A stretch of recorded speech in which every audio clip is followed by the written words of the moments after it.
The Revolutionaries, written by John S. Drew.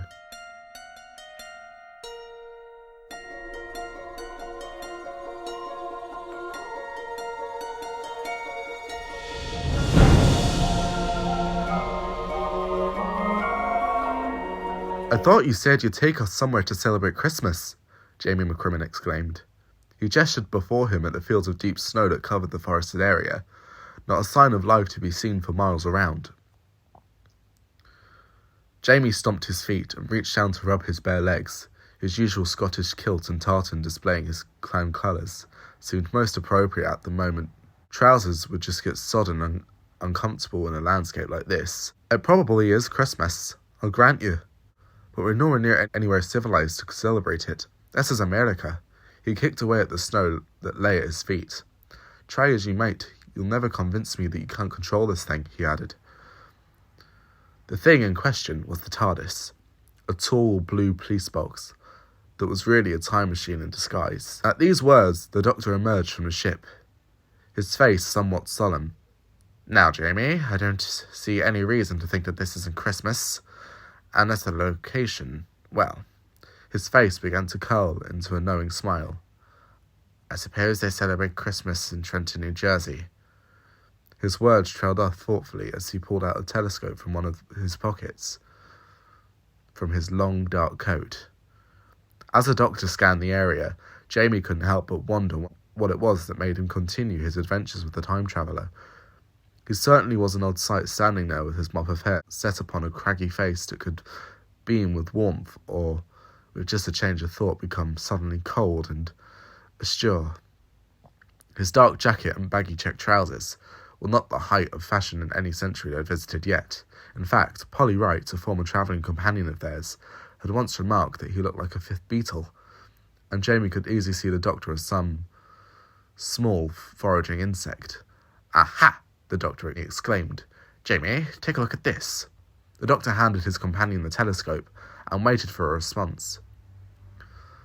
"Hey, will you look at that? It looks like some sort of fortress or something.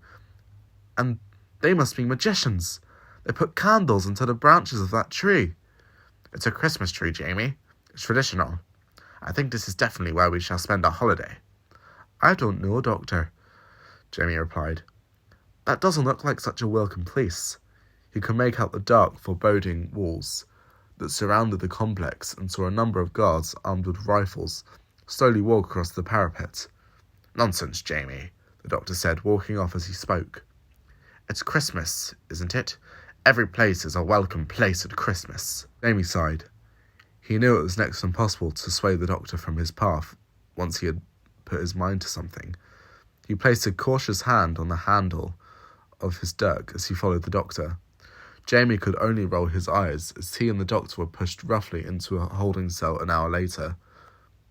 The heavy clang of the cell door mixed with the echo of old boots shuffling away from the prison. The Doctor sighed as he settled himself onto the floor and placed his head upon his hands. "Is that all you're going to do, then?" Jamie asked. As usual, his Scottish accent became thicker as his annoyance grew. "Not for the moment, Jamie," the Doctor said reservedly. He took in a deep breath and smiled. "Not exactly like Christmas at home, is it?" Jamie grunted and looked at his surroundings. Theirs was one of a series of metal cages, crudely welded together, as though in a hurry. They looked to be better suited for keeping livestock rather than human beings. The cell itself contained no furniture. A thin layer of hay covered the floor. With his own knife taken from him, Jamie had few options. He walked over to the cell door and tested the strength of the bars. They failed to budge. "Forget it, mate," a thick Cockney voice called from across the way. Jamie looked over and saw a tall young man standing inside the cell opposite. An attractive woman was sitting on the floor behind him. Both were dressed in blue jumpsuits that looked particularly out of place for this time period. Jamie's eyes opened in surprise as he spotted a wristwatch on the man's arm.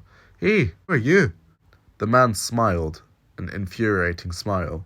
It reminded Jamie of the way the Doctor looked when Jamie was beginning to grasp what should have been a simple concept. "My name is Edward, and this is my wife, Stephanie. I take it you ain't from around here?"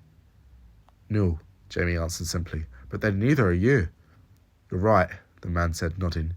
He took a step back and opened his arms out wide. We're from what you would refer to as the 30th century. He aimed the strange wristwatch he was wearing at Jamie and checked the reading. You, on the other end, appear to be from before the 1770s. How'd you wind up here? Jamie gestured towards the doctor, who was getting up off the floor. Ask him.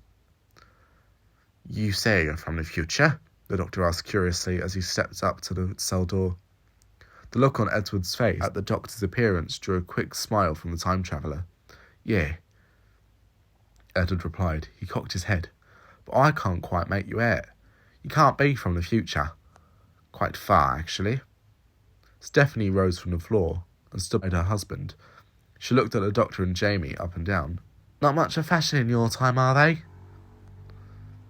Yes, well, never mind that. The doctor's face became serious in a flash.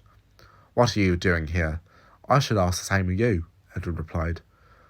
A simple desire to celebrate Christmas, the doctor said. But that's not the case with you, is it? We're teachers, Stephanie said. I specialise in history, while Edward here is an English professor. We wanted to see some of this period in order to get a better perspective for our students. You know how history tends to get its own facts mixed up over time. Anyway, we booked this package with the time broker as well. Here we are. But what are you doing in the holding cell of a Hessian garrison? The doctor asked. And who are these time brokers when they're at home? Edward's face flushed slightly. I can book you a trip to any time period you desire. He looked at his wife. I thought their equipment looked a little shoddy. Stephanie sighed. And don't start this again. You wouldn't know the top of the line time travel machine from something out of a cereal box. She turned to face the doctor. It seemed normal, and we had heard so many wonderful things from friends who had booked trips with him. We wanted to investigate the past, so we set up this trip. The problem was that instead of placing us in England at this time, we got dumped in Trenton instead. And we were immediately captured, Edward added. The doctor nodded. I see. But surely you could pull out. You must have some sort of fail-safe. That wristwatch, perhaps. The two lifted their wrists for the time travellers to see. We can leave at any time, Doctor. But there has been another little hitch in our visit. Before Edward could explain, a sound caught their attention. A heavy door opening and a body being dragged down the hallway. Two guards deposited the body in the cell next to the doctor's, letting it collapse to the ground with a dull thud. They didn't say a word as they turned and walked out the cell block. The body lay prone a moment before groaning and starting to rise. It looks like they worked him over well, Jamie said. Take it easy there. And therein lies our problem. I don't understand. The new occupant of the prison rose slowly, dizzy from the change in altitude. He steadied himself before standing to his full height. He was a stern, imposing figure, with a solemn face hidden by bruises. The doctor's jaw dropped at the sight of the man. Oh my word, you're George Washington. The recognized leader of the Revolutionary forces in America looked towards the doctor, with a puzzled face. Do I know you, sir? The doctor grinned mischievously. No, sir, but I know you, and I know that you're not supposed to be in this holding cell. On that we concur, Washington replied as he eyed Jamie cautiously. And what have they got you in here for, Highlander? Certainly not desertion. I'm not a deserter, Jamie said with indignation. I'd never leave the doctor. I don't think that's what he meant, Jamie, the doctor said softly. Tell me, General, why are you here? A crazy scheme of mine, he said, wincing as he clutched his battered ribs. I thought that with the nor'easter blowing through the area, and everyone making merry for Christmas, it would be a perfect opportunity to strike. He took hold of the cell bars to steady himself. I was wrong. The doctor looked over to the two time travellers in the opposite cell. Edward shrugged, his face turning a slight shade of crimson. I see, the doctor said slowly. Jamie caught the look in the doctor's eyes and snapped his fingers. You're doing it! You're thinking a way out of here! Quiet, Jamie, the doctor snapped. More gently, he said. Something terrible has happened here. History has been changed by these people. He gestured at Edward and Stephanie. It'll all have to be sorted out now. Whatever happens, do not interfere, understood? Oh, aye, Jamie said, nodding his head. But what can I? Not a word, the doctor cut in. It's vital we set history back on course, or this will be the first of many sad Christmases to come. The doctor stepped over the cell entrance and pulled out his trusted recorder. He began to run the instrument along the bars of the cell, causing an awful din. "I say, I'd like to have a word with the Commandant. I have vital information for him." Washington's eyes opened at the sound of this. What? What could you possibly know? "Isn't anyone going to listen? Doesn't anybody care?" The doctor continued his rant, ignoring the general. A few moments later, the door opened and 2 guards entered. One of them held a pistol to the doctor in a threatening manner, a clear signal to stop the noise. The doctor smiled warmly, but looked into the eyes of the gunman. "Please, I must see her Commandant." The guard gave the little man a quizzical look. "Her Commandant?" "Yes," the doctor replied, straightening his back and trying to sound all official. "I have information that will help in the war effort." Jamie stepped up to the doctor and whispered, "He doesn't understand a word you're saying." "I told you to be quiet, Jamie," the doctor said quickly, out of the side of his mouth. Aloud, he added, "Well, or at least tell me your names, so that when I finally do meet the Commandant, I can tell him of your incompetence." The 2 guards looked at each other and exchanged a chuckle. One of them nodded to the other, who produced a key from his pocket. As the one kept his gun trained on the doctor and Jamie, the other opened the cell door. The doctor stepped out quickly, allowing the guard to shut the door behind him. Washington threw himself against the cell door, nearly sending himself backwards with reverberation. "You cannot do this! Do not tell them anything!" The doctor merely looked away as he was led off by the 2 guards. The door to the prison slammed shut, and the room became quiet. Washington fixed Jamie with an angry glare. "Your friend is going to sign the death warrants of thousands of good men if he divulges anything of importance." Edward sighed from his side of the cell, out of the frying pan and into the fire. Jamie looked from the leader of the Revolutionaries to the 2 time-travellers. "It's going to be all right. The doctor knows what he's doing," he added quietly so they wouldn't hear. "I hope." It was well over an hour before the door to the prison opened, and the doctor was once again pushed unceremoniously into his cell. The guards eyed Washington carefully as they left. Jamie went to the doctor's side. "Doctor, are you all right?" "Never mind that, man," Washington snapped. "What did you say? Surely you must realise you only made matters worse," Edward chimed in. The doctor placed his hands up in a placating gesture. Please, if you'll just relax a moment, everything will become apparent shortly." "I do not know what it is you told them, Doctor, but if I ever get my hands on you," said Washington, turning his back and striking angrily at his cell wall. "General," the doctor said, "you had the correct idea in making this attack on the Hessian garrison. The soldiers had their guard down, as it was Christmas. They were easy pickings." He stopped and looked somewhat cross at the time-travellers in the cell across from him. "Unfortunately, these 2 young people upset the course of history with their curiosity." "I told you, it weren't our fault," Edward said meekly.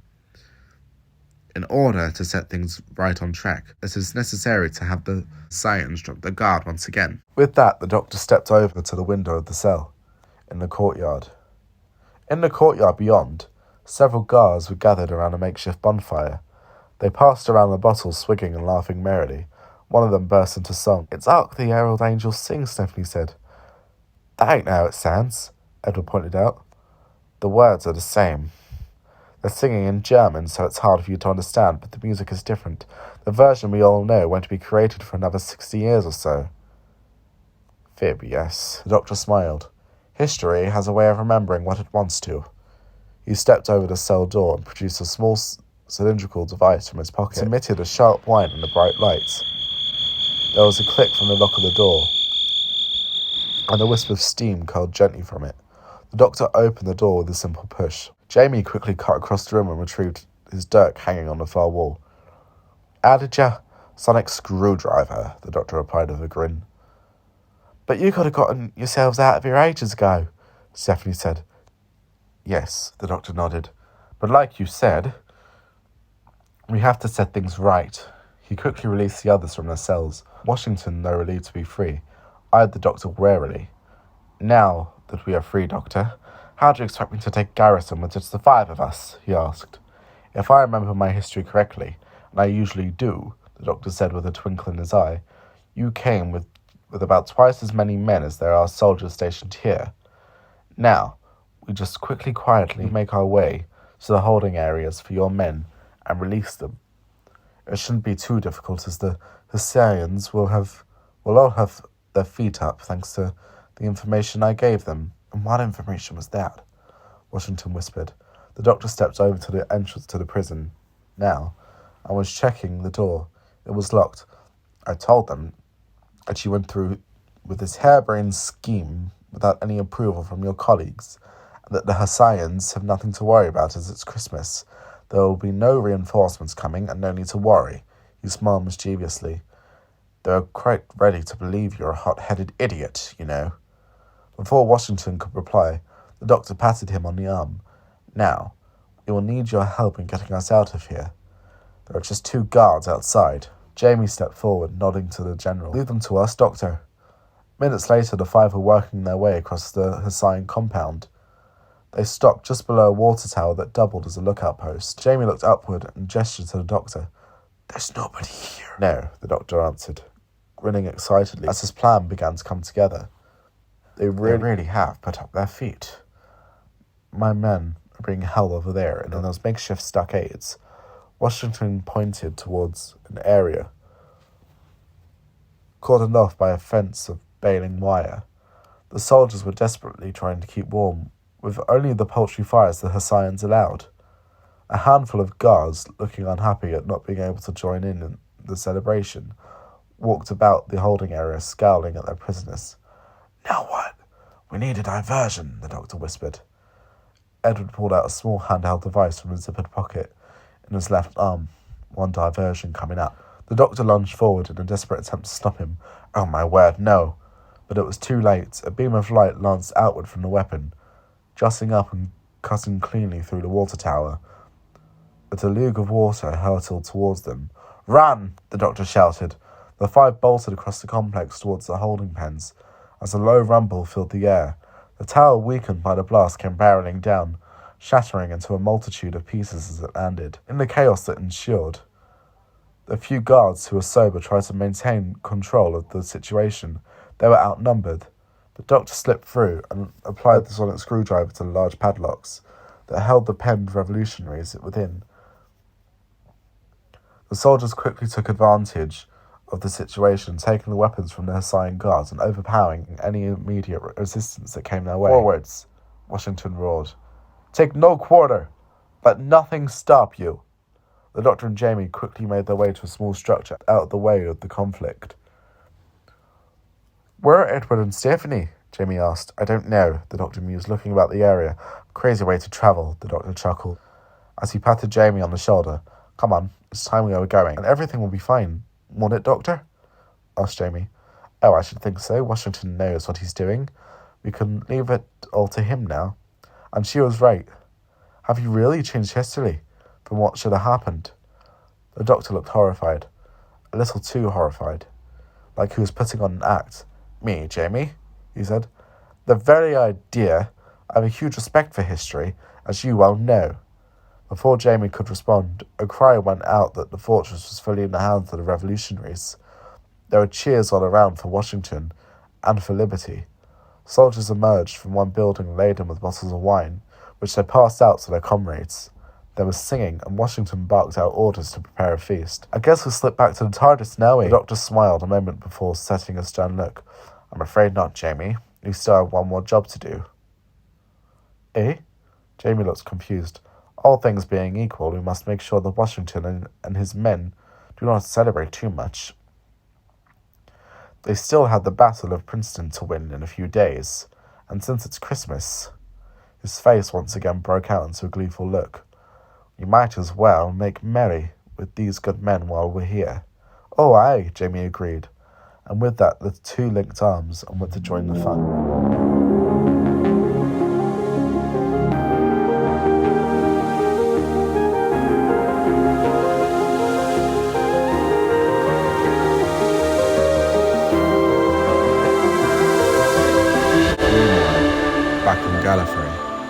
Sardin and the war chief were sat at a table, arranging what to do with the doctor next.